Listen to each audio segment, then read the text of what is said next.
Oke, cek-cek apakah suara saya masuk, ayah bunda semuanya?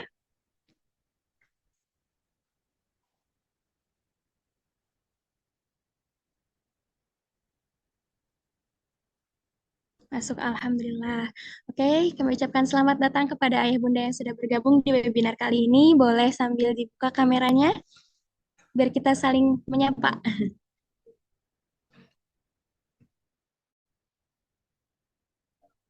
Alhamdulillah. Masuk ya, suaranya cukup jelas ya, ayah bunda.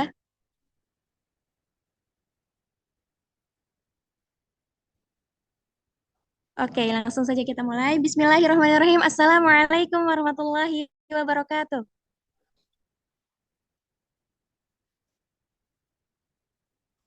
Oke.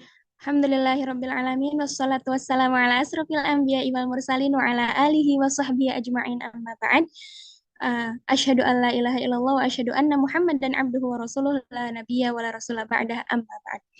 Baik, selamat datang kami ucapkan kepada ayah bunda semuanya. Selamat datang di ruang Zoom teristimewa kita di webinar dalam acara webinar To Be Positive Parents berdamai dengan overthinking.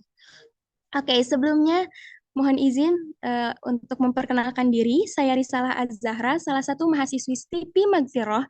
Sekarang sedang menempuh pendidikan di semester 5. Mohon doa dari Ayah Bunda. Izin menemani Ayah Bunda untuk belajar di pagi hari ini bersama-sama dengan Masya Allah sudah hadir bersama kita pemateri yang luar biasa. Baik, Ayah Bunda. Nah, di tema pagi kali ini kita akan membahas tentang to be positive parents untuk menjadi orang tua yang bahagia sampai surga. Dengan tagline-nya berdamai dengan overthinking. Nah, pastinya nih udah nggak asing ya ya Bunda dengan istilah overthinking ini. Ah, ah. Pasti setiap dari kita juga sudah merasakan yang namanya kekhawatiran atau kegelisahan. Nah, hal-hal ini bisa memicu kita untuk terus memikirkan berbagai kemungkinan yang padahal kita sendiri belum tahu apakah itu akan terjadi atau tidak. Betul? Nah, insya Allah dalam webinar kali ini, agar kita tidak terbelenggu dalam satu hal yang bisa menghambat kita untuk memberikan yang terbaik kepada anak-anak kita, maka kita akan membahas bersama bagaimana kita berdamai dengan overthinking ini. Alhamdulillahirrabbilalamin, sudah hadir bersama kita narasumber yang luar biasa ya Bunda, izinkan saya untuk membacakan CV beliau. Beliau ini seorang praktisi psikolog klinis, juga seorang founder klinik psikolog ruang tumbuh, dan beliau ini bermitra profesional di lembaga psikologi terapan Universitas Indonesia. Dan gak kalah menarik juga beliau ini adalah seorang konsultan pendidikan di sekolah tingkat TK Universitas DKI Jakarta. Nah, beliau ini sudah menyelesaikan pendidikan S1-nya di dalam bidang psikologi di Fakultas Psikologi Universitas Indonesia. Begitupun dengan S2-nya ya Bunda, menyelesaikan magister profesi di dalam bidang hal yang sama di bidang psikologi di fakultas yang sama juga di Universitas Indonesia. Nah, beliau juga setelah menyelesaikan S3-nya di CAI Indonesia, serta Masya Allah sekali, beliau telah menyelesaikan Certified Professional Coach-nya di Coaching Academy Indonesia. Begitupun dengan Certified Mindfulness Trainer di Mindfulness Indonesia. Masya Allah. Dalam melihat, mendengar perjalanan pendidikan beliau menuntut ilmu, gak sabar dong ya untuk menggali ilmu-ilmu dari beliau ini. Baik, tanpa berlama-lama lagi, sudah siap alat perangnya Ayah Bunda? Ada pulpen dan bukunya sudah siap Ayah Bunda? Boleh ditunjukkan ke kamera? Oke, Masya Allah. Oke, tak berlama-lama lagi kita mulai mendengarkan bagaimana berdamai dengan overthinking ini dengan membaca basmalah bersama-sama. Bismillahirrahmanirrahim. Dan kita sama-sama meluruskan niat, memohon kepada Allah Subhanahu wa Ta'ala agar bisa dipahamkan dan agar bisa memberikan yang terbaik kepada anak-anak kita di yang akan mendatang. Baik kepada oh iya belum disebutin namanya nih. Siapa sih yang keren-keren tadi itu?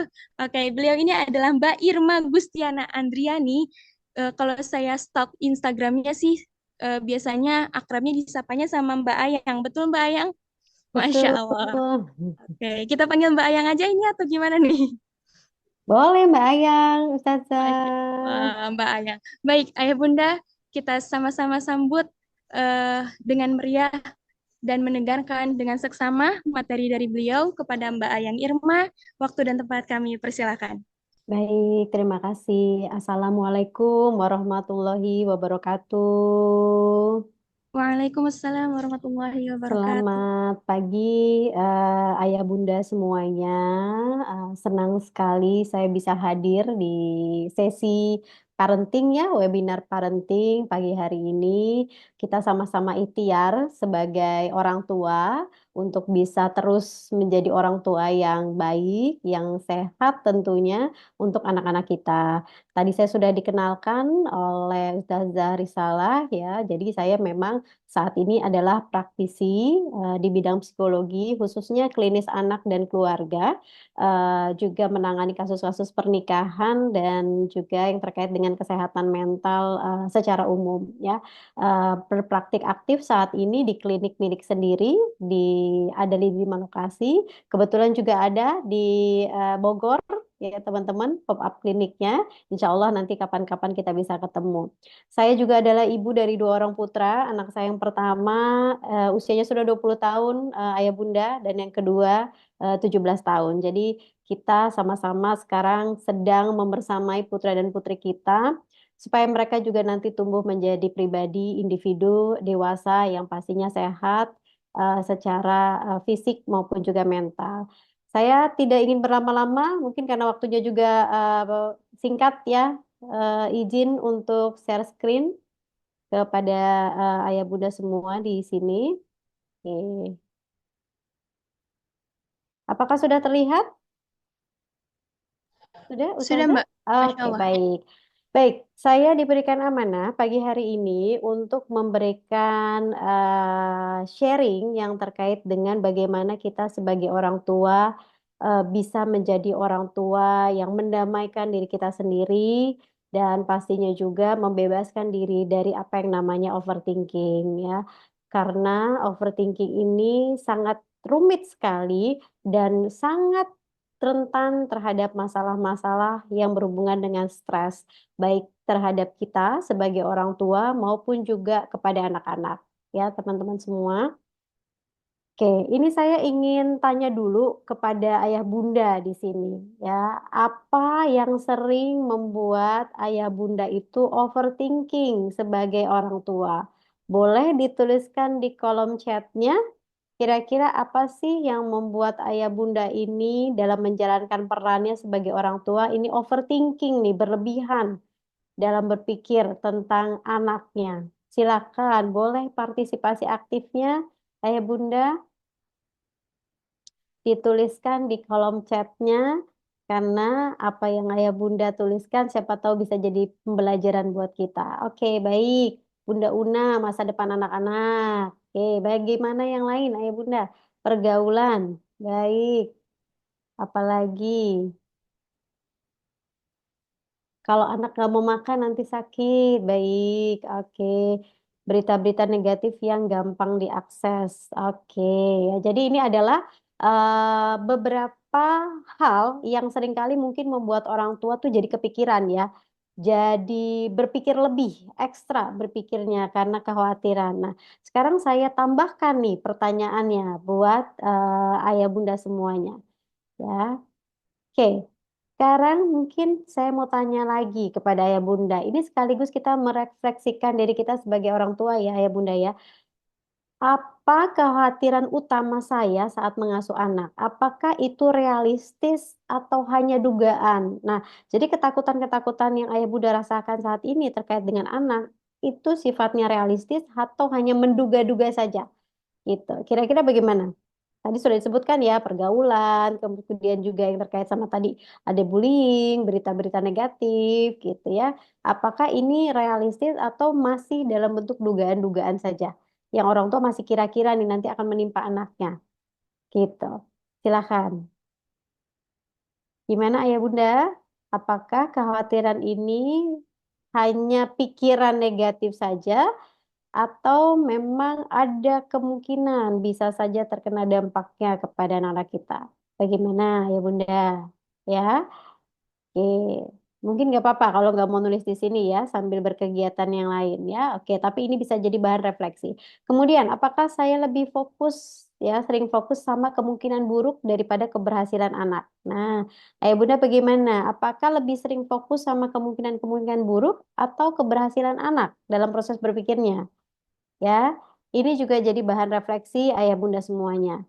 Kemudian, seberapa sering saya sebagai orang tua ragu dengan keputusan yang saya buat, apakah bisa memicu apa yang biasanya memicu keraguan tersebut? Ya, ini juga jadi bahan refleksi. Apa sih kira-kira yang biasanya membuat orang tua itu menjadi sangat ragu sekali, entah kepada dirinya sendiri atau juga kepada anaknya, ya. Kemudian, bahan refleksi lain adalah apakah saya memberikan ruang bagi anak saya untuk belajar dari kesalahan-kesalahannya?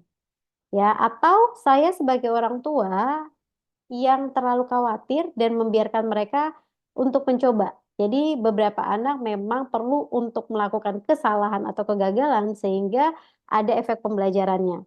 Ya. Kemudian berikutnya, apakah saya cukup melibatkan pasangan atau orang lain yang mendukung saya ketika saya sebagai orang tua ini merasa kewalahan. Kewalahan dengan pikiran kita sendiri gitu ya atau dengan situasi.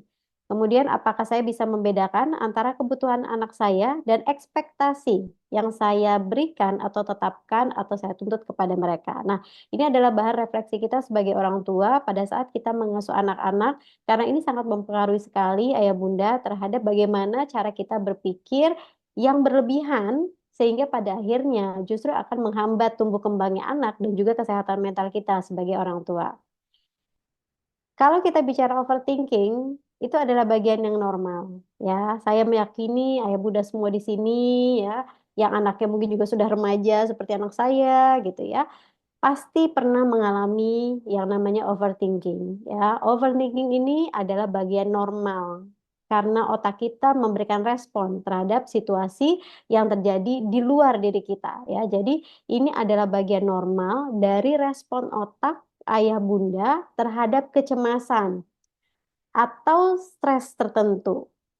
Normal, tetapi perlu untuk diwaspadai karena ini bisa menjadi sebuah gangguan yang serius. Kalau overthinking ini terus-menerus ayah bunda rasakan, sehingga menimbulkan kegelisahan, bahkan bisa menjadi penyakit fisik. Ya, jadi ada yang namanya somatik.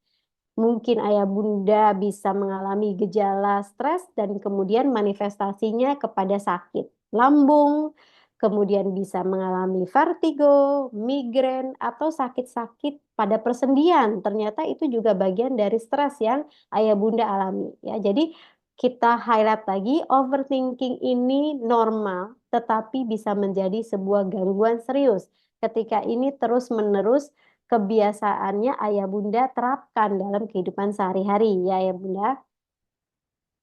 Overthinking itu apa sih Mbak Ayang? Ya, jadi ini kita bicara sedikit teori ya ayah bunda ya. Jadi ini adalah pola kebiasaan.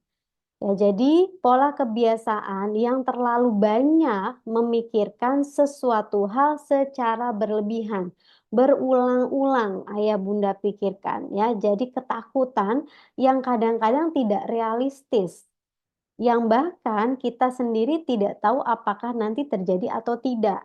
Ya, tetapi ada di dalam pikiran kita. Jadi kita punya pattern, ada atau kita punya pola dalam berpikir yang membuat kita jadi berpikirnya itu berlebihan sampai bisa menguras energi bahkan emosinya ibu bapak atau ayah bunda semuanya dan tidak ada solusi. Jadi hanya di dalam kepala ketakutan itu membuat kita jadinya gelisah. Jadi pikirannya tuh muter-muter aja gitu ya ayah bunda di dalam isi kepala kita. Dan akhirnya menciptakan yang namanya kekhawatiran. Bahkan pada beberapa orang yang bergejala secara klinis ya sangat mengganggu sekali itu bisa muncul yang namanya paranoid gitu ya. Jadi ketakutan yang sangat berlebihan terhadap sesuatu yang tidak realistis. Nah, ini dimulai dari kebiasaan berpikir yang nggak sehat nih ayah bunda ya. Contohnya, ya mungkin ada juga ayah bunda yang anaknya masih balita ya, atau anak kita dulu pernah mengalami situasi ini ya, yang paling sering kali saya temukan di lapangan kalau lagi praktik gitu ya ayah bunda. keluhan-keluhan yang disampaikan orang tua dalam pengasuhan itu, yang paling banyak sekali terjadi itu biasanya soal tantrum. Ya, anak usia sekitar 2,5 sampai 4 tahun itu kebanyakan memang perilaku tantrumnya sering kali muncul. Nah, kekhawatiran orang tua yang berlebihan itu adalah kalau anak saya dibawa di public space, di tempat umum, kalau nanti dia tantrum bagaimana? Ya, nanti gimana saya? Saya akan dilihat orang seperti apa? Dianggap orang mungkin orang tua yang nggak bisa mendidik. Ya, padahal sebenarnya bisa saja orang lain nggak berpikiran seperti itu. Hanya saja kita khawatir yang berlebihan ya. Tantrum itu normal. Tantrum itu adalah proses belajar karena ini akan dialami anak-anak usia 2,5 sampai sekitar 4 tahun. Ya, jadi bukan berhubungan kita gagal atau enggak sebagai orang tua. Nah, ini yang paling sering muncul terutama orang tua dengan anak-anak balita ya. Bahkan kalau anak-anak yang mungkin yang lebih besaran lagi, kita juga khawatir gitu ya pada pergaulan karena kita nggak percaya gitu ya apakah anak kita ini nanti bisa bergaul secara sosial dengan baik, temennya mungkin baik semua atau misalnya dia berada di dalam lingkungan pergaulan yang salah, itu juga terjadi pada saat anak-anak kita menginjak usia-usia remaja ya, yang mungkin aktivitasnya lebih banyak di luar rumah dibandingkan dengan kita di dalam rumah. Itu juga bisa muncul. Tapi kadang-kadang itu nggak realistis ketakutannya ya. Oke, kenapa sih ada orang tua yang bisa overthinking sekali gitu ya tentang pengasuhan mereka terhadap anak-anaknya. Nah, ini memang ada banyak sekali penyebab-penyebabnya ya Bunda ya. Jadi yang pertama tadi sudah juga dituliskan di kolom chatnya. Jadi khawatir tentang masa depan. Karena memang kita nggak bisa memprediksi ya Bunda di depan itu seperti apa ya, kesuksesan anak kita bagaimana ya, pergaulan anak kita seperti apa. Itu jadi landasan kita kenapa akhirnya kita mungkin saja menjadi sangat keras sama anak kita. Ya karena kita membatasi mereka dengan berbagai hal karena kita khawatir jangan-jangan kalau dia bergaul dengan kelompok A ya itu akan membuat masa depan dia menjadi suram misalnya seperti itu ya. Kemudian ini banyak sekali karena tekanan-tekanan secara sosial ya, perbandingan-perbandingan sosial namanya social comparison. Kita membandingkan anak kita dengan anak tetangga, membandingkan anak kita dengan teman-temannya ya. Sehingga di bawah sadar kita itu mendorong kita untuk memberikan tuntutan atau kitanya sendiri gitu, merumitkan hidup dengan pikiran-pikiran kita yang belum tentu sebetulnya nanti akan terjadi ya. Jadi tekanan sosial, media sosial, apa yang kita lihat, kemudian bagaimana secara sosial anak-anak kita bergaul, anak-anak kita berprestasi ya, itu seringkali membuat kita berpikir yang berlebihan. Kemudian ini yang berhubungan juga dengan luka masa kecil kita nih, ayah bunda gitu ya. Jadi bisa jadi waktu kita kecil, nah ini saya kasih contohnya di sini ya. Nah, ini salah satu aja. Mungkin waktu kita kecil, dulunya dengan keterbatasan orang tua kita saat mengasuh, seringkali kita tuh dikritik sama orang tua kita. Mungkin saja orang tua kita tipe yang overkritik, ya, atau mungkin tipe yang over kontrol. Jadi segala sesuatunya itu dikritik sampai kita tuh nggak pernah mendapatkan apresiasi atau segala sesuatu yang kita lakukan itu dulu itu dikontrol sama orang tua. Nah, jadi waktu kecil kita mendapatkan perlakuan tadi, misalnya seringkali dikritik, nggak pernah divalidasi, nggak pernah diapresiasi, kita merasa nggak cukup gitu. Tetapi karena kita adalah anak kecil saat itu di bawah sadar kita. Kita nggak tahu, kita nggak bisa melakukan pemberontakan saat kita kecil, ya. Mungkin juga kita dibandingin sama saudara-saudara kita, ya, atau orang lain. Nah, ini kita bawa tuh di dalam bawah sadar. Nah, kemudian waktu berlalu, kita menjadi orang tua. Saat kita jadi orang tua, maka seringkali kita itu tanpa kita sadari kita bisa saja memanifestasikan apa yang terjadi di masa lampau dengan kita yang sekarang ya kita mungkin jadi berpikir gitu ya nanti kalau anak saya nggak perfect gimana ya atau misalnya apa saya ini udah jadi orang tua yang bagus apa enggak gitu ya karena dulunya kita pernah mengalami kepahitan dalam hidup kita saat kita diasuh sama orang tua kita yang tidak kita sadari jadi manifestasi yang dulu ini membawa kita sebagai orang tua yang mungkin saja jadi perfect ya kita punya tuntutan kita punya syarat kita punya ekspektasi yang berlebihan terhadap anak kita karena pengalaman di lampau ya Itu yang berhubungan dengan luka emosional kita karena pengasuhan orang kita di masa lalu ya, atau mungkin bukan karena orang tua, tapi karena pergaulan sosial. Kita dibully mungkin nggak dihargai ya. Akhirnya sekarang kita sangat perfect nih dalam menuntut anak kita dalam bergaul secara sosial. Nah, itu bisa terjadi. Kemudian ada standar-standar sosial gitu ya. Kalau jadi orang tua itu harus A, B, C, D, banyak sekali gitu ya. Sistem sosial yang kadang-kadang membebankan itu pada orang tua ya, sehingga membuat kita harus juga menuntut diri berlebihan. Karena ukuran keberhasilan sebagai orang tua dilihatnya adalah kalau anaknya itu berhasil atau enggak gitu. Ya, jadi itu yang seringkali ada di dalam dinamika kehidupan sosial kemasyarakatan kita ya. Kemudian ada juga kekhawatiran rasa takut gagal sebagai orang tua. Gimana ya nanti anak kita kalau misalnya dia nggak bisa ini, nggak bisa itu. Nah, itu diukur sebagai sebuah kegagalan. Ya, jadi rasa takutnya mendominasi ya. Kemudian ini yang paling sering terjadi juga terutama pada orang tua bekerja ya. Saya sering banget ketemu sama teman-teman pekerja di institusi gitu ya atau di corporate. Jadi seringkali mereka ini gimana caranya untuk menjaga keseimbangan antara menjadi pekerja tapi juga keluarga. Nah, tuntutan ini supaya bisa ideal, mereka akhirnya sangat keras ya kepada anaknya. Karena tadi kekhawatiran yang berlebihan di dalam isi kepalanya banyak sekali pikiran-pikiran negatif. Dan untuk ayah bunda ketahui, memang sebetulnya 80% isi kepala kita itu adalah pikiran negatif dibandingkan yang positif. Nah, kalau misalnya itu dikuasai terus-menerus, pasti akan sangat berdampak kepada kesejahteraannya ayah bunda, ya. Jadi kalau kita bicara mentalitas, tidak lagi hanya soal sakit jiwa atau enggak, tapi ayah bundanya sejahtera enggak, seimbang enggak hidupnya, ya, secara psikologis, secara emosional, ya, secara sosial. Nah, tapi kalau nggak seimbang, muncul ketakutan-ketakutan, ini tidak lagi terjaga, ya, keharmonisan jiwanya, ya. Jadi seperti itu. Jadi banyak tuntutan untuk menjadi seimbang pada orang tua pekerja, ini seringkali membuat kita berpikirnya berlebihan. Nah, ini ada yang namanya butterfly effect ya, ayah bunda. Ini OFT itu kalau kata anak zaman sekarang namanya overthinking ya. Saya banyak sekali ketemu sama klien-klien remaja, tante aku tuh OFT, OFT gitu ya. Jadi itu namanya overthinking. Kenapa ini ada yang namanya butterfly effect? Ya, jadi ini adalah sebuah teori chaos sebenarnya yang memang dulu diteliti sama seorang peneliti matematika dan fisika yang menemukan bahwa satu hal kecil itu bisa berdampak sangat besar, ya bisa jadi topan badai istilahnya seperti itu. Dinamakan butterfly karena memberikan dampak ya. Jadi ketika kita berpikir satu hal tapi sangat berlebihan, justru nanti akan merusak segala sesuatunya. Karena nggak ada solusi yang dipikirkan ya.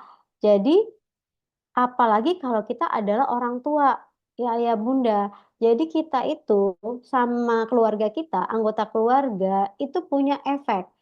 Bahkan detak jantung kita saja itu kalau misalnya nggak enak, nggak nyaman, itu akan menimbulkan vibrasi ya. Vibrasinya akan tanda kutip energinya menular kepada anak-anak kita atau anggota keluarga lain yang ada di rumah. Itu akan mempengaruhi suasana hati, akan mempengaruhi perilaku, bahkan mempengaruhi perasaan. Ayah bunda pastinya pernah berhadapan dengan anak-anaknya ketika anak-anaknya itu moodnya lagi nggak enak, kita juga pasti akan terasa kayak kesetrum gitu ya ayah bunda. Nah ini sama. Jadi kalau kita mikirin terlalu berlebihan, anak kita bisa nggak ya, nanti ujiannya bisa nggak ya gitu ya, nanti dia ngerjainnya bagaimana gitu ya, kalau nanti nggak bisa bagaimana gitu ya, terus nanti nggak dapet sekolah yang bagus dong nanti gitu ya. Kalau kita mikirin itu terus-menerus, maka refleksinya atau ikatan energi tadi itu transfer ke anak kita secara nggak langsung, namanya invisible ya. Jadi bagaimana perasaan kita, ketakutan kita itu nanti akan sangat berpengaruh kepada anak-anak kita ya. Jadi ketika kita mulai khawatir berlebihan, kita harus grounding ayah bunda. Grounding itu artinya kita membumi kembali kepada pikiran yang sekarang ya. Mungkin kita menggunakan cara-cara yang sederhana ya, cara-cara spiritual untuk bisa meningkatkan keyakinan kita bahwa it's okay, nggak apa-apa, semuanya jadi pasti nanti akan bisa terselesaikan asal ada keyakinan.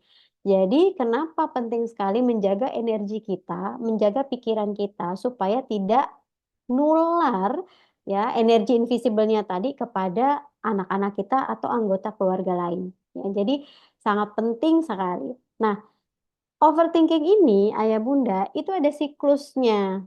Ya, dia jadi ini kan pola ya, pola kebiasaan, sehingga dia ada patternnya.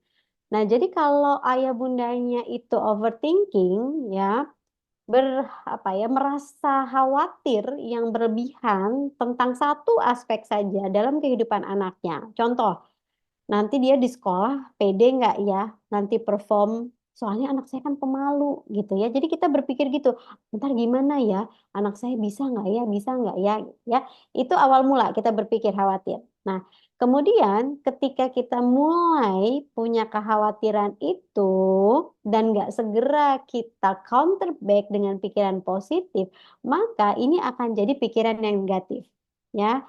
Ntar kalau dia begini bagaimana? Kalau dia nggak bisa perform bagaimana? Ntar kalau dia misalnya jadi nangis gimana gitu ya? Kalau misalnya dia nggak bisa menunjukkan kualitasnya dia dalam segi performa bagaimana?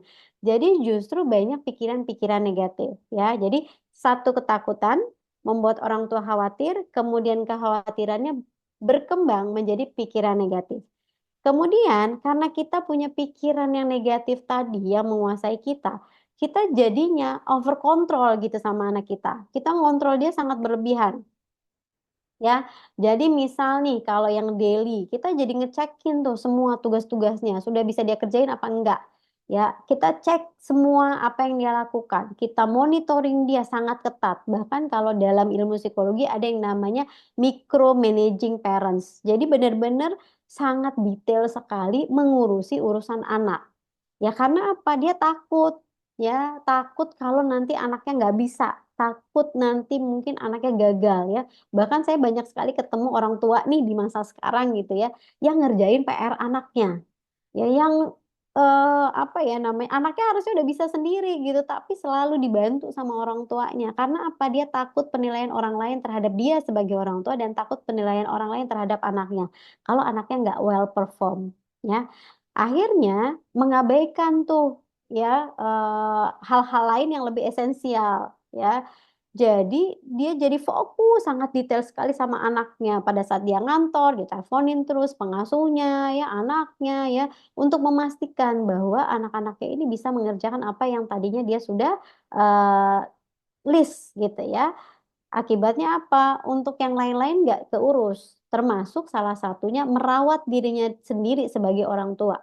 Karena fokusnya sangat berlebihan bagaimana caranya anaknya itu bisa kelihatan baik, sempurna. Nah, ini akan terjadi perubahan sikap ya. Tadi diawali dengan kekhawatiran, kekhawatirannya berkembang menjadi pikiran negatif ini merubah sikap dan tindakan orang tua. Jadi sebetulnya orang tuanya ini sedang melemahkan anak-anaknya. Ya, dampaknya apa? Ya udah pasti anaknya makin nggak pede gitu karena bentar-bentar dicek, bentar-bentar ditanyain bisa apa enggak gitu ya. Karena juga orang tuanya mungkin overprotect kepada dia atau over control ya atau overkritik ya. Jadi anak-anaknya merasa nggak mampu, jadi lemah gitu. Kemudian yang paling sering terjadi juga adalah terjadi peningkatan ansietas gitu ya. Anaknya jadi cemas ya karena dia menangkap sinyal kekhawatiran dari orang tuanya. Ya, jadi kayak dia takut untuk mencoba hal-hal baru, ya. Kemudian ya pasti anaknya jadi nggak berkembang secara optimal, ya. Jadi ada challenge, dia mundur. Jadi mode mode dia terhadap stres itu dia kabur-kaburan, ya, flight mode, ya. Karena itu bagian mekanisme dia untuk bertahan hidup. Karena dia belajar dari apa yang dia pelajari dari orang tuanya, ya. Jadi dia kabur atau mungkin dia juga bisa jadi sangat tergantung sekali. Dia nggak bisa mengambil keputusan dalam perjalanan hidupnya karena selalu dituntun. Ya, sinyal ketakutan dari orang tuanya membuat dia tidak pede untuk membuat keputusan. Nah, kepada orang tuanya ini juga pasti akan berdampak nih ayah bunda gitu ya. Jadi kalau kita berpikir berlebihan, udah pasti ya jadi gampang stres ayah bundanya gitu ya. Stresnya apa? Kayaknya udah melakukan segala-galanya deh untuk anak-anaknya gitu ya. Tapi kok anaknya kayak masih menghadapi kesulitan, masih nggak pede, masih tertutup, masih moodnya kadang lebih banyak emosi negatifnya. Ya itu bisa jadi karena anak menangkap sinyal kekhawatiran itu dari kita sebagai orang tuanya, ya ya Bunda. Kemudian yang lebih parah lagi adalah ayah Bunda itu bisa kena yang namanya parental burnout. Ya, jadi stres yang berkepanjangan, khawatir yang berlebihan kepada anak, akhirnya apa? Pikiran sama energinya tuh terkuras, ya. Mungkin ayah bundanya jadi nafsu makan yang berkurang, ya. Misalnya nih, kalau sekarang eh, mungkin ayah bunda yang sedang fase seperti saya lah gitu ya, anak saya yang kedua ini juga bentar lagi mau masuk kuliah. Kalau saya berpikir berlebihan, khawatir dengan pikiran negatif, justru nanti anak saya nggak mindful belajarnya, dia ikutan bimbel, tapi sinyal saya di sini koneksinya negatif karena saya khawatir dia bisa dapat PTN nggak ya, bisa dapat prodi yang nanti sesuai dengan bakat minatnya nggak ya. Nah, kalau energi itu terus-menerus saya transfer, dia justru nggak akan optimal. Sayanya jadi burnout gitu ya. Nah, ini yang bisa terjadi gitu. Kita menguras energi kita sendiri karena apa yang kita pikirkan ya. Jadi kita nggak menikmati hidup, nggak bisa menikmati peran kita sebagai orang tua saat mendampingi anak-anak kita, ya. Namanya parental burnout. Nah, efek jangka panjangnya bagaimana kepada anak-anak dan kepada hubungan kita gitu ya? Pasti akan ada efeknya, ayah bunda ya. Ini tentunya bisa membuat hubungan jadi renggang.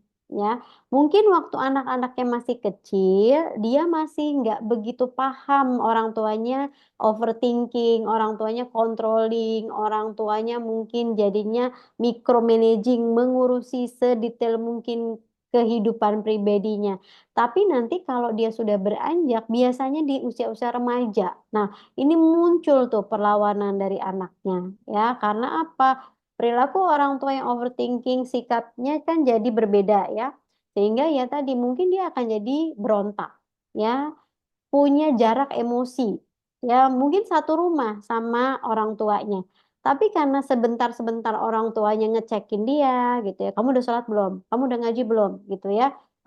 Kemudian udah ngerjain PR belum? Terus-terusan seperti itu, seperti tidak memberikan rasa percaya kepada anaknya, maka anaknya jadi menjauh. Walaupun satu rumah, itu anaknya jadi menjauh secara emosional. Nah, ini nanti berdampak terus-menerus sampai kepada dia nanti dewasa. Dia akhirnya apa? Menganggap orang tuanya ini adalah orang tua yang tidak bisa memberikan kontribusi positif ya pada dirinya. Nah, ini seringkali saya temuin kepada orang-orang dewasa yang tentunya pada saat konsul gitu ya. Jadi ini dari pengalaman juga ketemu dengan berbagai macam klien ya. Kemudian anaknya mungkin bisa jadi nggak pede ya. Kalau dia nggak pernah dapat kesempatan untuk mengatasi masalahnya sendiri atau mengalami kegagalan atau mengalami kesalahan, maka nanti dia menjadi rentan, ya, menjadi nggak tangguh, menjadi gampang banget ngambekannya, ya, karena apa? Dia nggak pede sebenarnya, ya, akibat tadi orang tua overthinking, pikiran orang tua negatif, sikap orang tua dalam mengasuh jadi beda ke anaknya ya. Dan ini yang paling memberikan efek jangka panjang, ayah bunda. Ada yang namanya siklus intergenerasi. Jadi ketika anak itu tumbuh di lingkungan yang orang tuanya overthinking, maka pola ini bisa diteruskan sama generasi berikutnya. Karena pola pengasuhan itu, salah satunya itu juga diwariskan. Diwariskan itu dari pola-pola kebiasaan yang diterapkan dalam keluarga. Contohnya seperti apa nih, Mbak Yang? Gitu ya. Nah, ini contoh kasus siklus intergenerasi kalau orang tuanya itu overthinking gitu ya.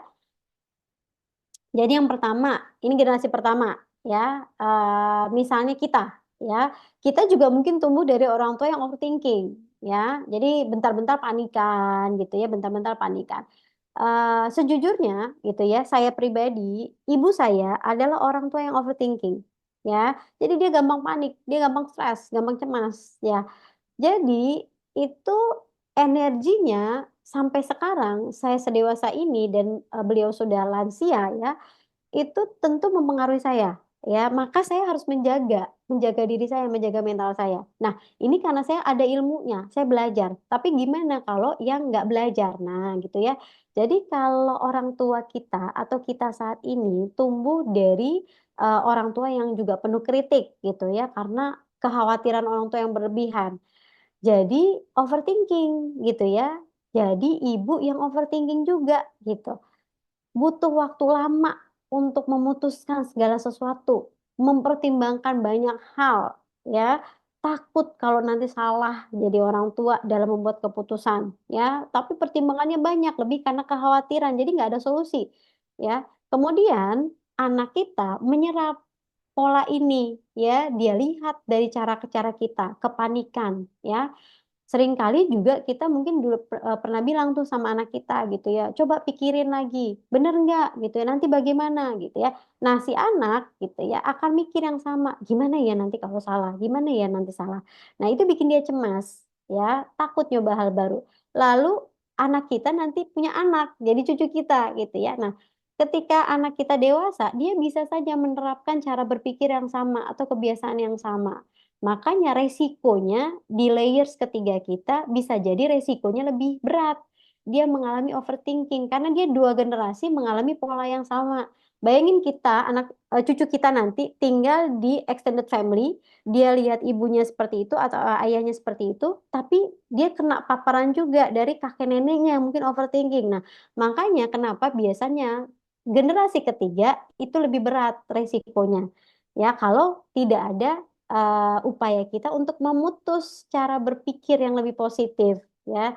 Makanya ini namanya siklus intergenerasi ya ya Bunda. Nah, lalu gimana? Nah, ini yang paling penting ya, Mbak. Saya gimana ya caranya gitu ya supaya bisa mendamaikan diri ini dengan overthinking. Jadi berdamai itu perlu strategi. Berdamai itu artinya kita menerima, oke, baik saya overthinking, tapi lalu saya ngapain ya? Karena sebetulnya overthinking itu kewaspadaan, bikin kita alert, bikin kita waspada. Kenapa ya? Gimana ya gitu. Tapi kalau overthinking nggak ada solusi, nah itu nanti jadi gangguan tuh secara klinis gitu ya, beresiko tinggi. Oke, yang pertama, kenapa mindfulness? Ya, kebetulan ayah bunda saya praktisi dan trainer juga di mindful. Ini adalah salah satu terapi yang saya kasih kepada klien-klien yang konsul itu adalah berpikir mindful. Ya, memang berpikirnya ya sekarang dulu ya, mendamaikan perasaan itu. Bukan berarti ayah bunda itu jadi menyangkal emosinya enggak.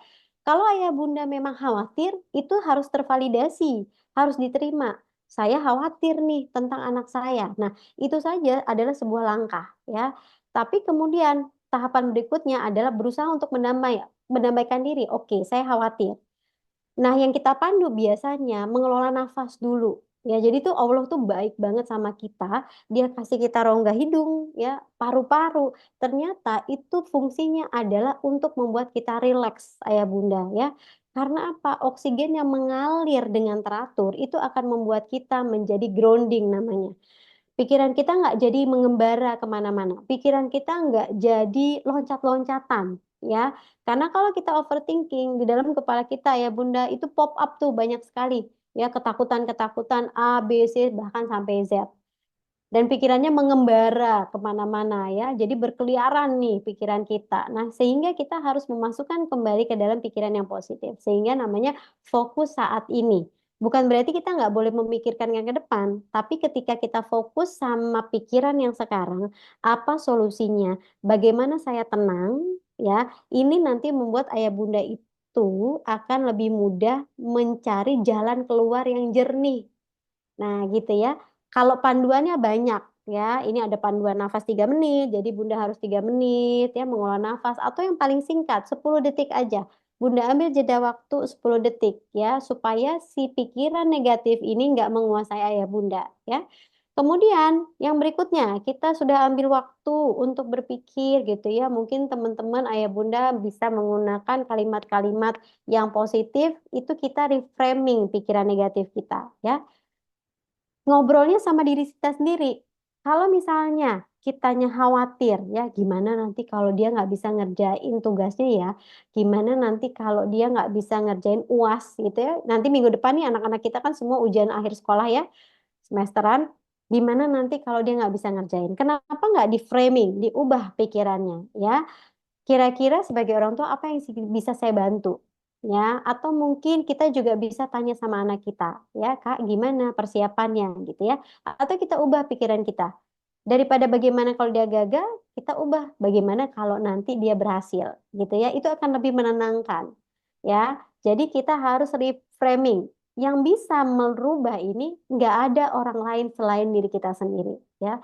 Jadi kalau misalnya ada orang lain seperti saya kasih tahu kepada ayah bunda, framing berpikirnya diubah. Tapi kalau ayah bundanya sendiri nggak ada kemauan mengubah, itu nggak akan bisa. Jadi harus dari diri kita sendiri untuk mengubah pikiran negatif menjadi pikiran yang positif, ya, ya Bunda. Kemudian, ini yang seringkali saya juga ajarkan ya Bunda, di sesi-sesi biasanya one on one. Saya selalu ngajarin teman-teman ayah Bunda ini untuk bisa journaling, ya.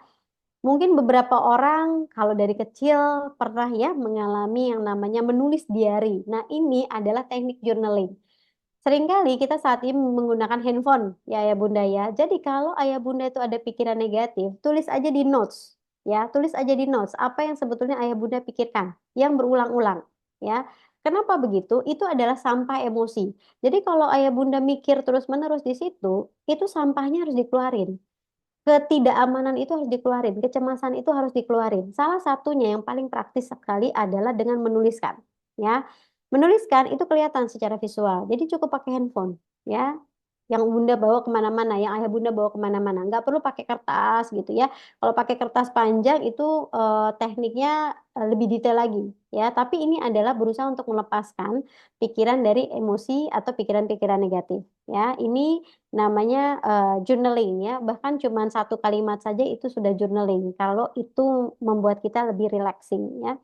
Kemudian menentukan prioritas ya, kita harus belajar untuk punya boundaries atau batasan mana yang bisa kita kontrol atau nggak bisa kita kontrol. Yang di luar diri ayah bunda itu nggak bisa ayah bunda kontrol, anak-anak bunda itu nggak bisa bunda kontrol, pikiran anak bunda nggak bisa ayah bunda kontrol, ya. Yang bisa kita lakukan adalah gimana kita mengendalikan emosi kita sehingga nanti sinyalnya itu diterima anak dengan sangat baik sekali, ya, dengan lebih positif, ya. Kemudian belajar untuk yang namanya self compassion, ya. Jadi self compassion itu sebetulnya kasih sayang. Jadi kita welas asih ke diri kita sendiri sebagai orang tua, ya. Jadi memaknai self compassion ini adalah setiap orang di dalam hidupnya itu akan mendapatkan ujian dari Allah. Itu adalah self compassion. Maka apa yang kita rasakan dan kita lalui ini adalah bagian dari ujian. Mungkin overthinking itu adalah ujian bunda, ujian ayah bundanya gitu ya. Tapi gimana caranya supaya itu menjadikan sesuatu yang lebih produktif daripada kontraproduktif ya. Jadi, mengasihi diri itu artinya mengakui bahkan bahwa kita tuh ada kekurangan atau kelemahan sebagai orang tua. Kita nggak sempurna sebagai orang tua. Nah, itu namanya welas asih, ya. Karena kalau kita menuntut diri menjadi orang tua yang perfect karena ketakutan kita, maka justru itu akan membuat diri kita menjadi sakit. Ya, ayah bunda ya. Oke. Kemudian, ini ada solusinya juga. Kalau tadi strategi mendamaikan hati kita supaya kita nggak overthinking, pikiran kita nggak overthinking. Dalam proses pengasuhan, ada juga solusinya ya namanya menerapkan prinsip positif parenting ya. Jadi positif parenting harus positif terus dong Mbak Ayang, enggak selalu gitu ya. Kadang-kadang kita juga punya pikiran negatif, tapi bagaimana pikiran negatif itu tidak menguasai kita. Jadi kita harus mendominasi pikiran kita dengan yang positif. Karena tadi ya Ayah Bunda 80% pikiran ini adalah pikiran negatif. Itu menurut penelitian ya. Sehingga kita tuh punya 20%-nya kita maksimalkan ya dengan reframing, kita upgrading gitu ya. Ini ada tiga pilar ketika ayah bunda semua ingin menerapkan prinsip-prinsip pengasuhan yang positif. Ya, kalau overthinking dalam mengasuh itu pastinya ke arah yang negatif karena tadi bisa sangat mempengaruhi kualitas kesehatan mental si anak secara jangka panjang. Karena ayah bunda sedang mengasuh calon-calon orang tua. Ya, jadi intinya adalah kalau kita punya pola yang positif, siklus generasinya itu juga akan positif. Ya, bayangkan kita mengasuh mereka positif, anak kita mengasuh anaknya positif, kemudian cucu kita mengasuh cicit kita positif. Jadi bayangin generasinya keluarga besar ayah bunda ini dengan dominasi karakter yang positif. Nah, namanya positive parenting ya. Ini ada 3 pilar yang jadi core dasar dalam kita mengasuh anak-anak dengan cara yang positif. Pertama, kita harus punya koneksi yang sehat ya. Ini hubungannya sama kita percaya atau enggak sama anak kita ya. Anak kita akan percaya diri kalau dia merasa orang tuanya percaya sama dia. Nah, sesuai dengan level usianya ya ayah bunda ya. Jadi kita membangun hubungan emosional. Kita connect, batin kita connect, kita meyakini ya anak kita pasti mampu. Tentunya dengan pastinya secara komprehensif ya. Kemampuannya kita maksimalkan, pemahamannya kita optimalisasi. Spiritualnya kita tingkatkan, emosinya kita bantu regulasi. Nah, itu semua mirrornya, cerminnya adalah kita. Jadi kita koneksi dulu sama mereka. Kemudian empati, ayah bunda. Ini basic dari positive parenting ya. Jadi kita memahami emosi anak tanpa kita over analisis. Jadi jangan terlalu berlebihan menganalisisnya. Ya, jadi over judgment. Kita jadinya menghakimi, kita melabeling, kita menganggap anak kita nggak bisa nantinya. Nah, di positive parenting ini justru kita melihat POV-nya, point of view-nya adalah empati. Empati kepada anak. Secara dia 5 tahun seperti apa sih anak 5 tahun kemampuannya. Nah, disitulah jadi kita bisa menerapkan yang namanya positive parenting. Ya, menggunakan cara-cara ya sesuai usianya, sesuai kemampuannya. Ya. Kemudian, positive parenting ini berhubungan juga dengan mengajarkan anak kita problem solving. Ya, tapi kalau orang tuanya sendiri nggak punya kemampuan regulasi emosi yang baik, gitu ya, udah otomatis anaknya nggak bisa nih yang namanya problem solving. Dia nggak bisa menghadapi tantangan gitu ya. Jadi kita ngajarin anak menghadapi challenge, menghadapi kesulitan, menghadapi ujian-ujian tanpa kitanya memproyeksikan kekhawatiran kita. Ya, jadi walaupun batin kita kayaknya mungkin masih ada keraguan, kita usahakan ketika kita berkomunikasi kepada mereka itu kalimat-kalimatnya lebih positif. Jadi disitulah ada unsur-unsur keyakinan. Ya makanya ada yang namanya afirmasi positif. Itu membantu mereka untuk meyakinkan diri sendiri karena ada yang namanya body mind koneksi ya connection. Jadi ada koneksi antara pikiran dan tubuh. Jadi kalau si anaknya sendiri khawatir berlebihan, maka tubuhnya akan lemah, dia nggak akan terdorong untuk melakukan tindakan yang positif. Maka koneksi antara pikiran dan tubuhnya itu harus kita pandu supaya dia sendiri yakin dengan dirinya. Ya, jadi ini ada 3 pilar ya untuk positif parentingnya. Kemudian kita jadi orang tua itu jangan berusaha atau menuntut diri terlalu perfect. Dari positif parenting kita belajar, kita lebih mengapresiasi progres ya. Kemajuan kecil itu lebih diutamakan daripada perfeksionisnya ya. Kita menginginkan anak kita mendapatkan nilai cemerlang 100 ya, tapi kita juga harus juga realistis ya. Jadi kalaupun dia mendapatkan 80 ya nggak ada masalah, justru harus dirayakan itu ya. Jadi disitulah sebetulnya kita akan bisa mensyukuri banyak hal ya ya Bunda.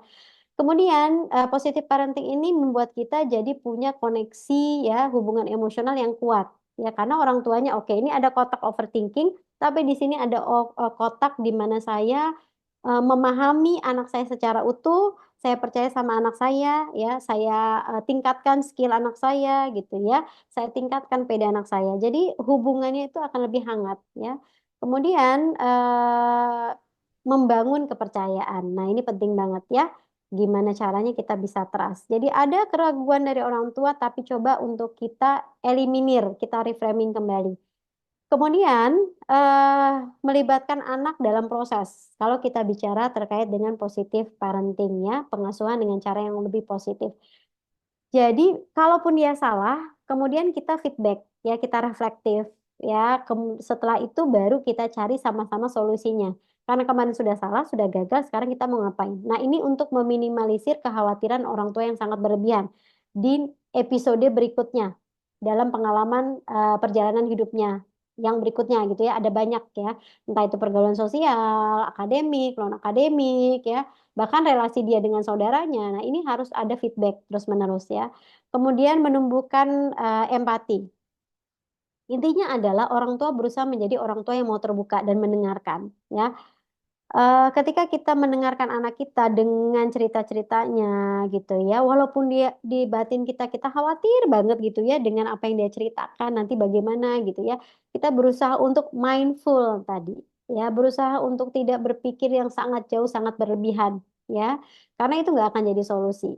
Maka yang kita harus proyeksikan adalah ketenangan kita pada saat mengalami situasi yang paling nggak nyaman yang dialami anak. Ya, ini akan membantu anak sebetulnya untuk lebih mindful juga sebagai seorang individu.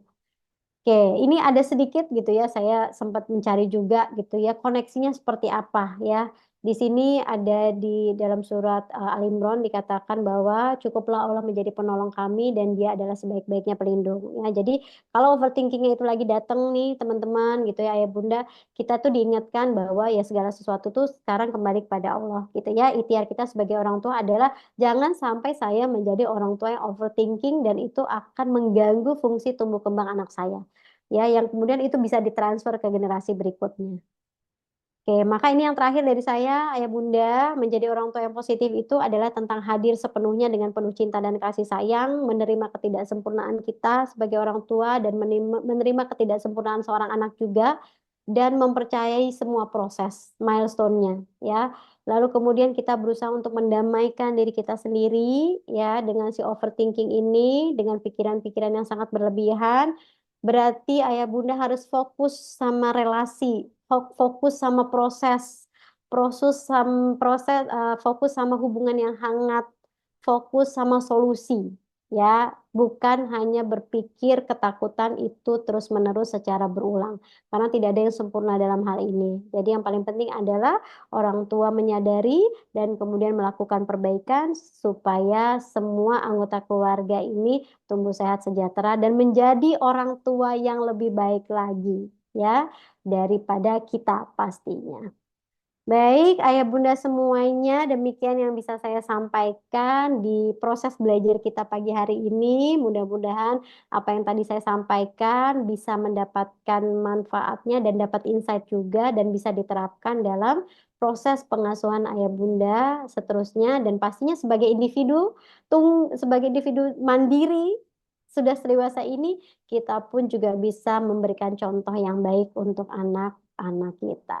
Baik, begitu saja yang bisa saya sampaikan. Terima kasih banyak. Mohon maaf kalau ada yang kurang. Jadi kita bisa masuk ke tanya jawab.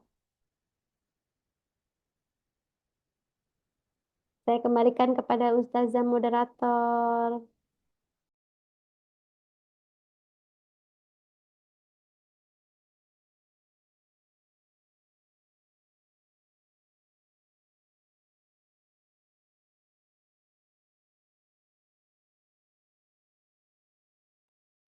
Mic-nya sepertinya belum dibuka.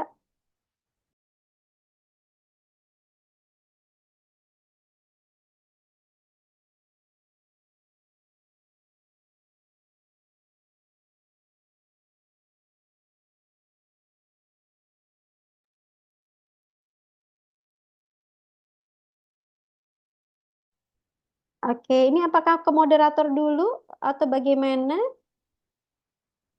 Belum dibuka, masih di mute.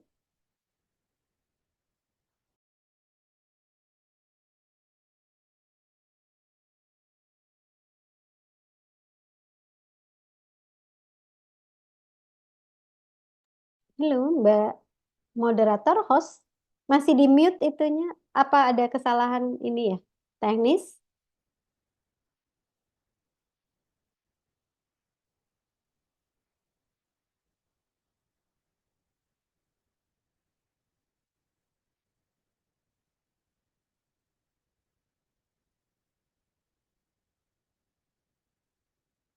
Oke, baik. Mungkin ada kendala dari Mbak moderator, dari hostnya. Mic-nya sepertinya nggak bisa dibuka ya? Atau bagaimana ini saya? Oh, oke oke. Jadi saya langsung mulai aja untuk menjawab pertanyaan ya. Baik, saya pikir harus ke moderator dulu. Oke, baik. Oke oke. Saya cek dulu nih di mana nih pertanyaannya apa saja. Ini kita bertanyanya di dalam kolom chat atau boleh secara open mic nih untuk hostnya bagaimana? Dari chat aja. Oke, kalau dari chat saya harus lihat-lihat dulu ya siapa yang memberikan pertanyaan. Oke, pertanyaan dituliskan di kolom chat. Oke, baik.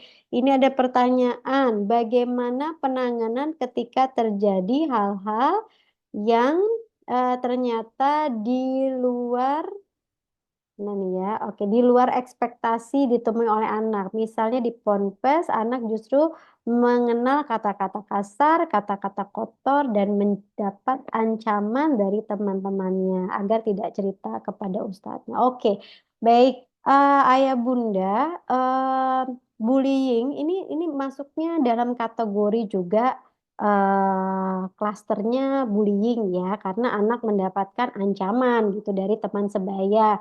Nah, memang dimanapun anak berada, selama dia ada di pergaulan sosial, maka memang beresiko mendapatkan perlakuan yang mungkin tidak sesuai dengan apa yang orang tua harapkan atau juga anak itu harapkan. Nah, kalau misalnya sekarang, saya kebetulan kemarin juga saya dapat kasus gitu ya, dia di pondok pesantren dan mendapatkan aktivitas bullying dari teman-temannya ya, tanpa sepengetahuan pastinya gitu ya dari ustadz dan ustazahnya. Lalu apa yang harus dilakukan? Nah, yang pertama, kalau anak tinggal di pondok pesantren, maka figur pengganti pengasuhnya sudah pasti itu adalah ustadz atau ustazahnya di sana gitu ya. Itu adalah figur pengganti. Maka ketika kita tahu bahwa anak kita mendapatkan ancaman dari teman-temannya, maka harus dan penting sekali bagi kita mengkomunikasikan itu kepada orang tuanya di pondok pesantren ya, di ponpes itu dengan ustadznya ya, dengan ustazahnya, karena itu menjadi salah satu bagian kita melindungi diri kita supaya kita nggak overthinking dan melindungi anak kita. Nah, kebanyakan anak-anak itu pasti bilang begini, ayah ibu pokoknya jangan bilang-bilang juga ya sama ustazahnya, sama ustadznya, aku takut. Nah, biasanya seperti itu. Tetapi kalau sudah ada ancaman, ini kan berhubungan dengan keselamatan. Mau tidak mau memang kita harus report, kita harus laporkan. Ya, karena kan kita menitipkan anak di sana untuk dididik, tapi juga aman gitu ya, secara mental dan fisik pastinya. Maka harus mengkomunikasikan kepada orang tua dewasa yang ada di sana ya, atau orang dewasa sebagai pengganti orang tua, ayah ibunya selama berjauhan. Ini harus. Bahkan kalau dalam sistem layanan gitu ya yang terkait dengan bullying itu harus 1 kali 24 jam dilaporkan ya, sehingga ini nggak menjadi pola. Kalau anak kita udah sekali dua kali memang diancam ya sama orang, sama teman-teman sebayanya, dia menjadi gelisah nggak nyaman, dia nggak bisa fokus belajar di ponpesnya, dia menjadi stres ya, dia bisa gelisah ya, bahkan mungkin ada kecenderungan bisa beresiko mengalami depresi kalau dia pendam sendiri tuh perasaan negatifnya, ketakutannya ya. Jadi memang saran saya harus bicara dengan orang tua atau orang tua pengganti selama anak kita di ponpes ya. Terus kemudian meyakinkan anak kita bahwa dia memiliki sesuatu yang luar biasa di dirinya. Ya, tapi kitanya yakin juga gitu bahwa anak kita seperti itu. Makanya kenapa kita perlu meningkatkan keterampilan hidupnya, meningkatkan bakat-bakatnya supaya apa? Supaya dia ada perasaan dia menguasai diri sehingga dia nggak lagi tuh mendapatkan intimidasi atau dilecehkan sama orang lain. Nah, itu penting. Jadi upgrade kemampuannya, upgrade skillnya, upgrade pengetahuannya. Nah, itu yang bisa kita lakukan dengan bimbingan les, dengan membaca, dengan diskusi saat nanti kita bisa ketemu anak kita. Itu penting ya. Itu yang harus dilakukan ya untuk orang tua penanya ini sepertinya ayah gitu ya, ayah atau jadi pada intinya adalah tingkatkan kepercayaan diri anak dengan skill-skill baru dan yang berikutnya adalah tidak bisa tidak untuk berkomunikasi dengan pihak pondok pesantren ya. Nanti kan anak-anak itu dikumpulkan kemudian mungkin bisa dibina gitu ya, dibimbing supaya tidak lagi melakukan perbuatan yang mengintimidasi teman-temannya ya. Oke. Baik, pertanyaan berikutnya. Bagaimana dari Bunda Widya? Assalamualaikum, Waalaikumsalam. Bagaimana mengatasi kalau anak saya sekarang ini sudah terlanjur kurang percaya diri, ya? Oke, kalau sudah terlanjur berarti mungkin ini usianya ya pasti di atas balita ya, atau mungkin saat ini mungkin remaja ya. Kurang percaya diri itu memang ada banyak penyebabnya ya Ayah Bunda. Bisa jadi mungkin karena pola asuh kita, bisa jadi mungkin juga karena anaknya ya punya karakter pemalu mungkin ya. Jadi ini ada banyak sekali faktor-faktornya. Yang pertama kali Ayah Bunda harus pahami adalah menerima dulu kondisinya gitu ya. Nah, karena untuk anak yang kurang pede, ini ada banyak hal yang pasti kita harus lakukan ya. Karena kan kita ingin anak kita lebih perform. Yang pertama, terima dulu kondisi anak kita saat ini seperti apa ya. Lalu kemudian kita bisa secara spesifik ya, Bunda, untuk memberikan pujian terhadap usaha dan proses apa yang pernah dia lakukan. Ya, contoh misalnya, pasti di perjalanan dia menjadi anak ada banyak hal yang sudah dia lakukan dan selesai sebenarnya tuntas ya. Ya kita bisa katakan kepada dia gitu ya, abang, kakak, mas, inget gak waktu melakukan kegiatan A? Waktu itu kan takut ya, tapi ternyata kakak bisa loh gitu untuk mengatasi ketakutannya. Ya itu bisa diapresiasi. Jadi kayak kita merecall kembali pengalaman lamanya dia ya, bahwa dia pernah loh mengalami sesuatu yang gak enak tapi dia lampauin ya. Atau mungkin sesuatu yang lebih spesifik, misalnya Bunda suka deh kalau lihat abang itu bisa berani bicara dengan Bunda seperti ini. Nah, jadi konteksnya yang small dulu. Jadi bukan pada saat nanti di publik gitu ya. Jadi lebih kepada hubungannya aja dulu. Kemudian kita bisa kasih juga statement misalnya, Abang keren banget ya, abang tuh bisa nyelesain tugas ini dengan sabar. Nah, itu juga spesifik ya. Jadi tugas ini dikerjakan dengan sabar aja itu membuat si anaknya jadi oh iya ya saya bisa ya gitu ya. Kemudian kita perlu untuk menghindari kritikan-kritikan yang istilahnya akan menjatuhkan kepercayaan dirinya dia ya. Jadi intinya adalah kita dukung dia ke hal-hal positif yang sudah bisa dan pernah dia lakukan ya. Kemudian jangan ngebandingin anak kita dengan anak lain atau yang paling sering sekali tanpa kita sadari kita ngebandinginnya sama siblings atau saudaranya ya yang terdekat. Nah, ini biasanya bikin sakit hati, bikin anak tuh jadi mundur lagi ya. Kemudian untuk bisa meningkatkan percaya diri itu kita harus melibatkan anak dalam proses pengambilan keputusan ya. Jadi kasih kesempatan anak untuk memilih ayah bunda. Nah, kalau anak remaja itu nggak bisa pilihannya banyak.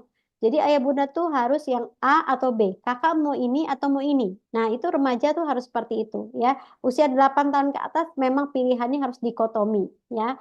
Misalnya mau makan siang di rumah makan A atau B. Udah pilihannya itu. Misalnya seperti itu ya. Jadi itu membantu anak menyortir pilihannya ya.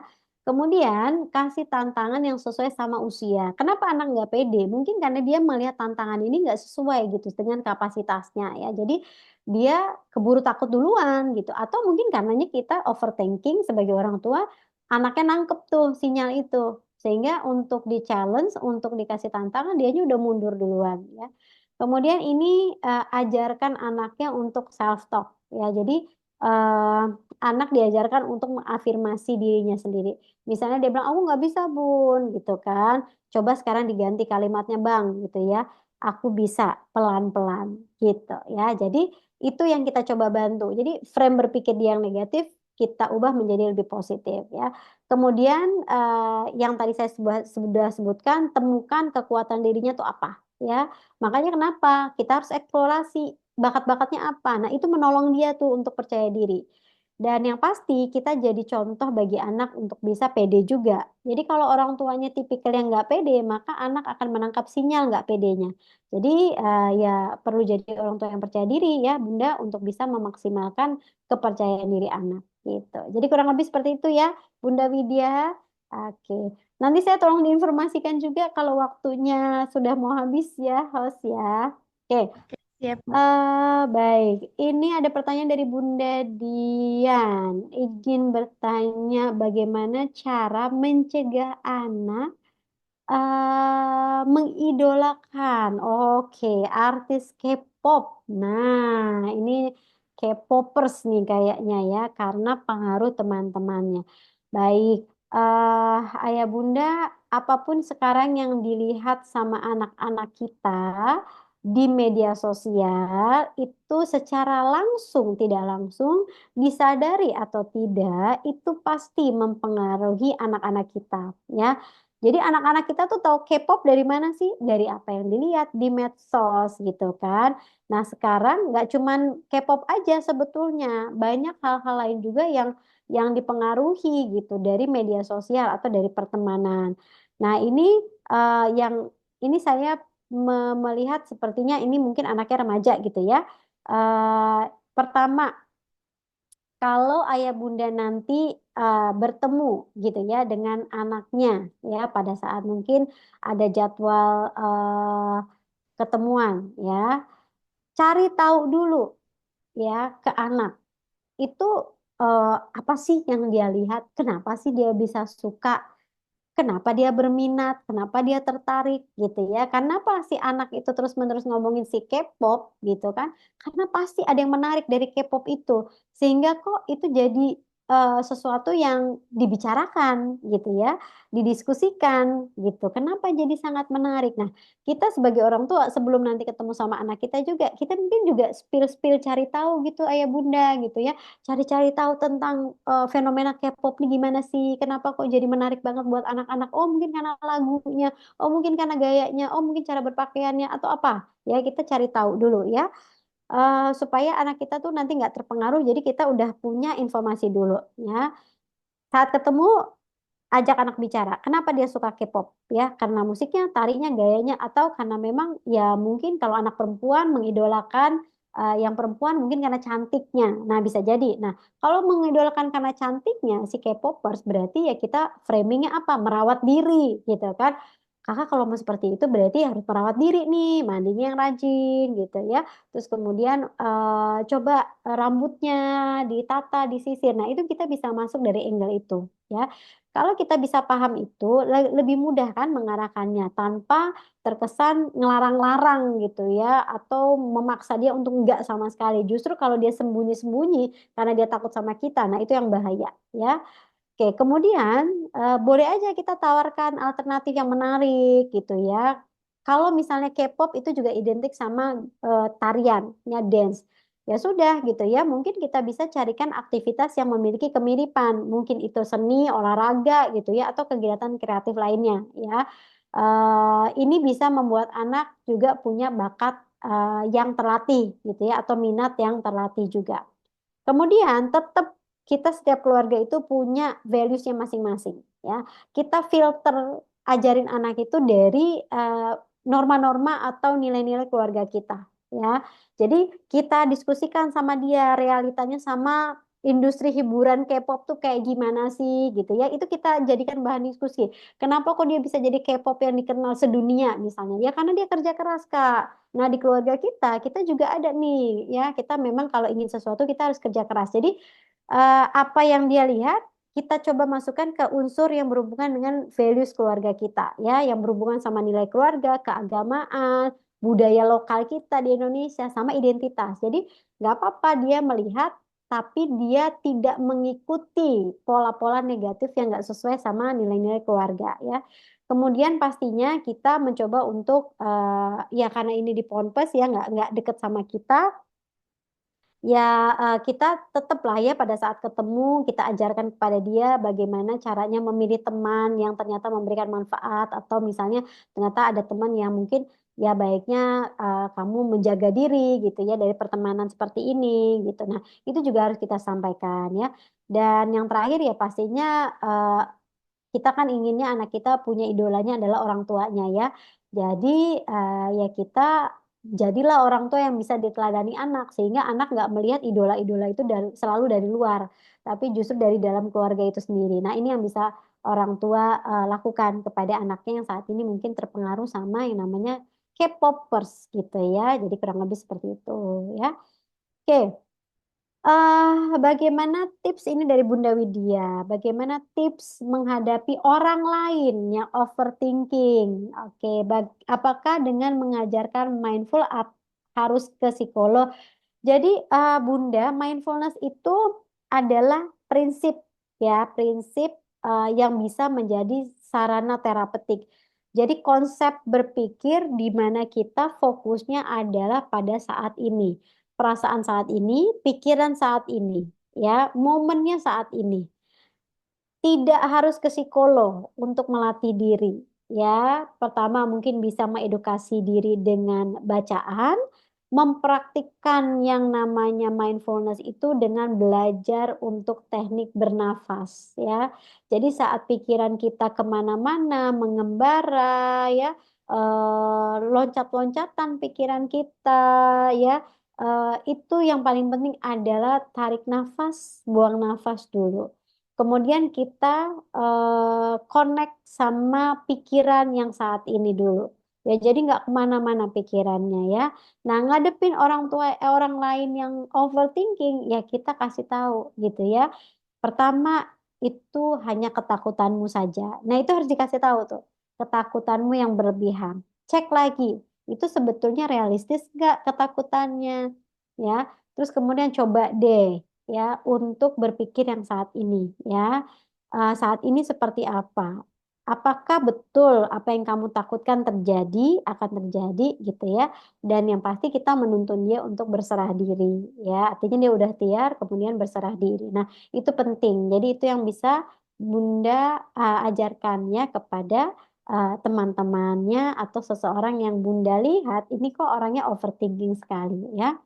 Oke, ini pertanyaan juga yang menarik. Assalamualaikum. Waalaikumsalam warahmatullahi wabarakatuh. Apa yang harus dilakukan bila kita sebagai orang tua terlambat mengetahui anak mengalami mental illness dan bagaimana cara menghapus trauma masa lalu? Iya. Kalau kita ternyata baru tahu anak kita punya masalah kesehatan mental atau mungkin gangguan kesehatan mental, yang pasti ini memberikan dukungan, ya. Jangan memberikan label negatif kepada anak atau kemudian melemahkan anak. Misalnya, ya, saat kita tahu mungkin dia cemas, stres, dan depresif, ya sehingga mengganggu kesehariannya, maka yang harus kita lakukan pertama adalah memvalidasi ya.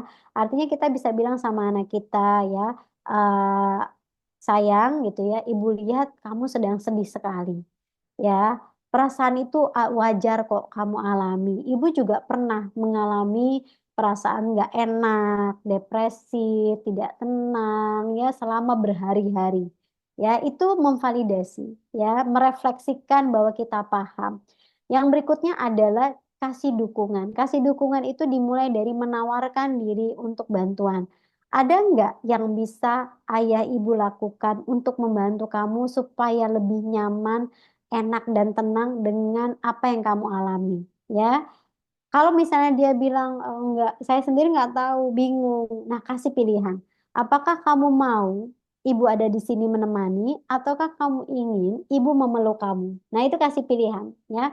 Kemudian kita juga bisa menawarkan bantuan. Kalau itu sudah mental illness, sakit secara mental, ada kesakitan dalam dirinya yang mengganggu, maka memang perlu bantuan profesional. Karena ada keterbatasan ilmu dari kita sebagai orang tua untuk bisa membantu dia untuk psikoterapi ya. Karena kalau sudah masuk ke tahap gangguan mental, entah dia gangguan kecemasan gitu ya atau depresif, itu ada beberapa cara-cara terapi yang hanya bisa diberikan oleh mereka yang sudah kompeten ya supaya nggak salah nantinya ya. Jadi memang konsultasikan saja ya anaknya ya. Dan ini juga akan membantu anak atau seseorang mengelola diri supaya traumanya tidak mendominasi. Nah, yang orang tua terus mesti paham adalah trauma tidak bisa hilang, ya ayah bunda. Yang kita lakukan adalah memanajemeni trauma supaya nggak menguasai kita, ya, memanajemeni diri supaya anak itu punya kemampuan untuk bisa mengatasi traumanya dan trauma itu tidak mendominasi kehidupan. Kalaupun nanti pada saat dia berkegiatan, ada yang namanya intrusive memory, kenangan-kenangan yang terkait dengan peristiwa traumanya. Nah, kalaupun dia merasakan sensasi nggak enak gitu, tiba-tiba dia jadi panik gitu, jadi cemas, dia bisa menguasai itu. Ya, dia bisa menguasai dirinya dengan being mindful tadi. Ada di situ, tarik nafas, afirmasi diri, ya, connect semuanya, batinnya, pikirannya. Nah, itu yang diajarkan di sesi-sesi yang berhubungan dengan penerapan trauma healing gitu ya. Jadi kurang lebih seperti itu. Oke, oke, ini ada pertanyaan. Oke, dari Bunda Ani ya.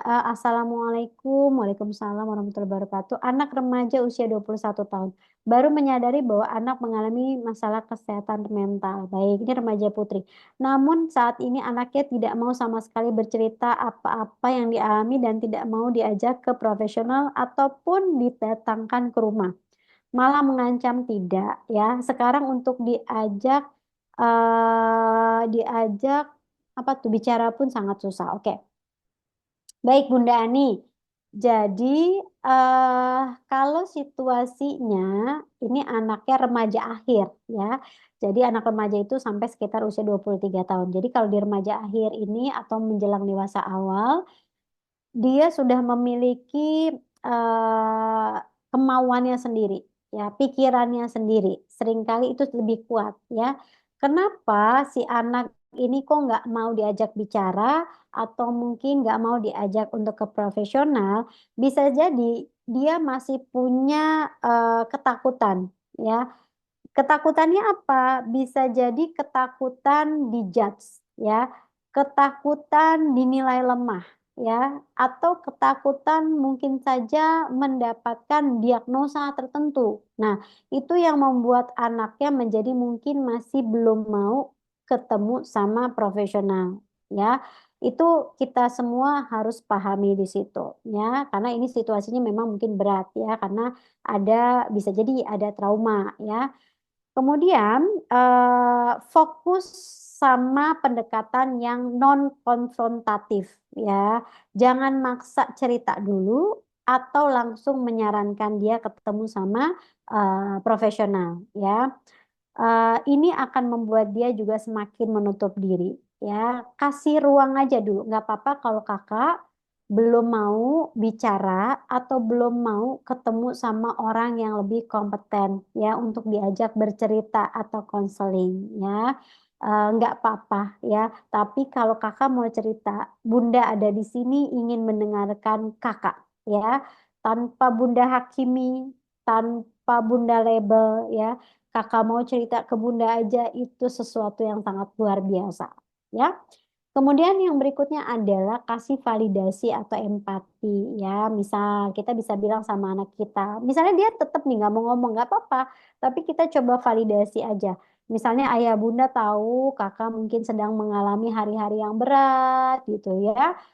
Hari-hari yang nggak nyaman, hari-hari yang nggak enak ya. Mungkin memang rasanya tidak nyaman sekali saat ini. Ya, ayah bunda berusaha untuk memahami ya, dan kalau misalnya kakak sudah siap untuk sharing cerita gitu ya, ayah bunda akan siap untuk mendengarkan. Nah, ini validasi ini penting ya. Jadi ada kalimat-kalimat ayah bunda tahu ini berat itu adalah sudah memvalidasi sehingga dia merasa dipahami ya. Kemudian kalau anaknya belum mau bicara, ya udah nggak apa-apa. Sekarang kita coba alihkan kegiatan lain yang lebih menenangkan ya. Apa kita nonton bareng. Jadi nggak usah dulu bahas masalahnya. Yang penting kita menciptakan situasi di mana dia tenang dulu ya. Kita nonton bareng ya, atau mungkin melakukan ya tadi. hanya sekedar makan makanan yang dia suka bersama-sama, ya mungkin nggak semua anggota keluarga, mungkin bundanya dulu sama putrinya ya, itu bisa dilakukan ya untuk membangun apa rasa percaya kembali. Dia mungkin kemarin sempat nggak percaya, nah ini melibatkan aktivitas supaya dia lebih percaya kembali ke orang tuanya ya. Kemudian hindari kata-kata yang menghakimi gitu ke anak-anaknya. Misalnya kakak-kakak harus cerita sama bunda gitu ya. Ayo dong cerita kak gitu ya. Coba itu diganti gitu ya framingnya ya. Dengan kakak kalau cerita itu biasanya nanti bikin lega kak gitu ya. Jadi biasanya lebih enak gitu, lebih longgar gitu, lebih lapang ya. Maka kenapa bunda memang menyarankan kakak untuk bercerita gitu. Nah itu yang bisa kita sampaikan ya. Kemudian tetap memang harus nantinya perlu eh, konsul ya. Jadi walaupun anaknya nggak mau, coba orang tuanya aja dulu yang konsultasi. Ya, nanti orang tuanya biasanya akan dipandu cara yang lebih spesifik sesuai dengan karakter anaknya. Ya, jadi itu yang bisa Bunda lakukan gitu ya untuk membantu anaknya. Ya, oke. Dia bilang aku nggak mau dibujuk. Berarti ya udah nggak apa-apa, Bunda Ani. Ya, jadi nggak usah dibujuk-bujuk, dipaksa-paksa nggak usah dulu ya. Jadi gunakan cara-cara yang tadi ya. Oke. Kemudian ini mungkin ada pertanyaan juga dari Bunda Ana ya. Oke, apakah masih ada waktunya? Oh, masih ada. Ini mungkin jadi pertanyaan terakhir ya karena waktunya terbatas. Ya, oke. Ini pertanyaan terakhir. Bagaimana menumbuhkan anak TK supaya pede? Oh, oke, ini dari tadi bolak-balik pede ya. Tapi ini kasusnya adalah anaknya TK. Soalnya anak saya sering kalau ditanyain orang lain nggak mau segera menjawab. Padahal kalau sama orang tuanya itu pede, oke, baik ya. Jadi memang kalau anak-anak TK ini perlu pendekatan yang memang konsisten ya. Kalau kalau anak-anak TK tuh memang umum sekali diajak ngobrol sama orang lain biasanya nggak terlalu pede ya. Jadi yang pasti pertama kita kasih dukungan atau pujian dari setiap usaha-usaha yang dia lakukan saat dia bisa bicara di depan umum ya. Walaupun jawabannya sederhana-sederhana gitu ya. Ya kita pujiannya mungkin seperti ini contohnya. Kakak hebat banget. Tadi tuh udah mau jawab loh. Tadi Bunda bangga banget kakak bisa mau menjawab gitu ya. Walaupun tadi dia cuma satu kalimat ya. Atau kalaupun dia belum mau bicara, ngadepin orang baru aja itu juga harus diapresiasi. Bunda bangga sekali loh tadi Ade itu mau salim sama si omnya gitu ya. Itu sudah menunjukkan bahwa kita mengerti anak kita dan kita mendukung dia untuk percaya diri ya. Kemudian bisa juga pakai role play nih. Anak-anak kecil tuh biasanya bisa main main peran gitu ya. Bisa pura-pura main pura-pura gitu ya. Misalnya pura-pura jadi orang baru yang kenalan ya, pura-pura jadi teman baru. Nah, jadi anaknya tuh terbiasa sama situasi yang kurang lebih berhubungan dengan konteks sosial ya. Kemudian ini kasih contoh langsung. Nah, anak-anak TK ini kan senangnya niru ya, ayah bunda ya. Jadi dia kalau kita sering ketemu sama orang, anak kita tuh jadi merhatiin. Oh, caranya itu eh, gimana ya kalau ketemu sama orang baru, misalnya mengucapkan salam Assalamualaikum gitu ya, itu anak tuh ngelihat dari kita gitu. Nah, makanya sering-sering ajak anak kita juga saat kita ketemu sama orang baru. Nah, itu akan membuat anak kita jadi belajar keterampilan sosial ya. Kemudian ajarin anak kita juga mengatasi rasa malu. Nah, ini penting banget Bun gitu ya. Jadi kalau kita bisa bilang sama anak kita, abang, adek, mas, gitu ya kakak, kalau malu coba deh gitu ya, tarik nafasnya, buang nafasnya, gitu ya, nggak apa-apa gitu ya. Tenang, rileks gitu. Kita nggak harus bisa sempurna, harus nurutin semua orang itu nggak gitu ya. Jadi yang penting kakak mau mencoba ya. Jadi kita ajarkan anak kita seperti itu. Jadi mendorong dia ya. Kemudian kasih kesempatan dia ketemu banyak orang, ya.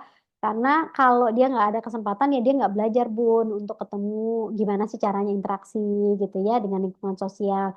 Lalu kemudian hindari untuk menekan anak ya.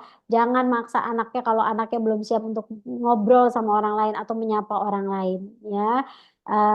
Kalau misalnya dia belum mau ngobrol nih sama orang lain yang dewasa, misalnya kita bawa anak kita masih nggak mau nih, masih takut, masih malu, nggak pede. Ya udah kita bisa bilang nih sama orang tersebut sambil ada anaknya. Kita bilang kayak gini, dia nih sukanya mobil-mobilan, Mbak gitu ya Bun gitu.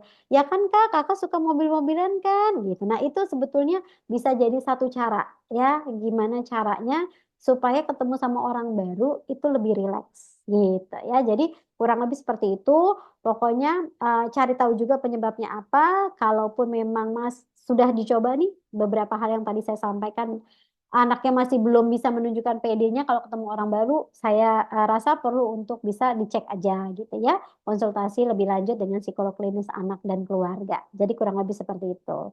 Oke, baik. Saya rasa itu jawaban dari pertanyaan terakhir. Saya kembalikan ke hostnya. Terima kasih banyak kepada Ayah Bunda yang sudah ikut kelas pagi hari ini dan juga interaktif dalam memberikan pertanyaan. Terima kasih Masya Allah. banyak. Masya Allah, terima kasih banyak kita ucapkan jazakillahul khairan katsiran kepada pemateri hebat kita. Masya Allah ya Bunda, banyak insight yang kita dapetin ya ternyata. Dan pertanyaannya sepertinya kalau nggak kita close, bakal masuk terus nih Mbak.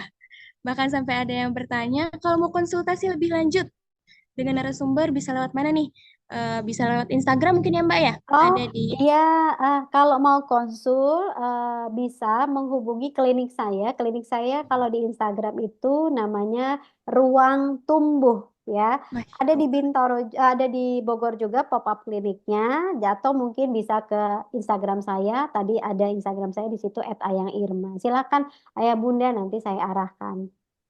Masya Allah. Oke, bisa dicatat ya Bapak Ayah atau tadi yang bertanya tentang konsultasi lebih lanjut, ternyata ada di Bogor juga. Atau kalau mungkin bisa online, kita lewat Instagram di Ruang Tumbuh atau enggak di Instagram pribadinya Mbak Irma di Ayang Irma. Betul ya Mbak? Betul Masya sekali. Allah. Itu saya sudah Nah, tuliskan ya, Mbak. Itu nama klinik psikologinya Ruang Tumbuh, betul. Terus kalau eh, apa Instagram pribadi saya ini saya kirimkan. Terima kasih. Masya Allah, terima kasih banyak Mbak Irma. Oke, Masya Allah, terima kasih banyak kepada ayah bunda yang sudah turut serta. Kita tembus sampai 95 orang tadi ya Mbak, untuk ayah bunda yang ingin menumbuhkan positif, jiwa-jiwa positif, menghadirkan jiwa-jiwa positif dalam mendidik anak-anaknya, dalam berdamai dengan overthinkingnya mungkin ya. Nah, tadi juga Mbak Irma sudah mengupas tuntas tentang strategi untuk berdamai dengan overthinkingnya. Ada 6 langkah ya, ya Mbak, dan semua itu bermuara di mindfulness. Nah, ada 3 pilar juga untuk membangun kebiasaan positif yang terdiri dari connection, empati, sama problem solving. Masya Allah. Itu bisa kita kaji ulang lagi nanti, Ayah Bunda. Eh, Sayangnya waktu kita sangat terbatas. Mungkin pengennya sih diskusi lebih lanjut lagi ya sama Masya Allah Mbak Irma ini. Ada rekamannya insya Allah nanti ada ya Bunda. Kita tutup bersama-sama pertemuan kali ini. Kita ucapkan Alhamdulillah bersama-sama. Alhamdulillahirabbil alamin. Sekali lagi kami ucapkan kepada Mbak Irma, Mbak Irma Gustiana Andriani sebagai pemateri di webinar kali ini, dan juga kepada Ayah Bunda yang telah menyempatkan hadir menuntut ilmu bersama untuk menjadi orang tua sebaik-baik orang tua untuk anak-anaknya. Baik, kita tutup pertemuan kali ini dengan membaca hamdalah bersama-sama. Alhamdulillahirrahmanirrahim.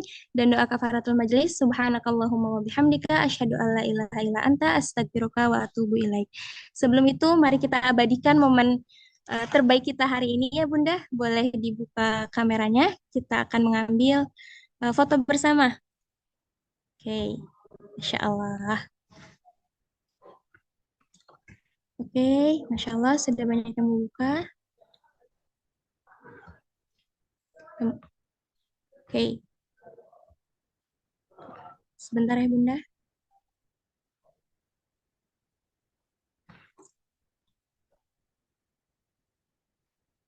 Oke, next slide.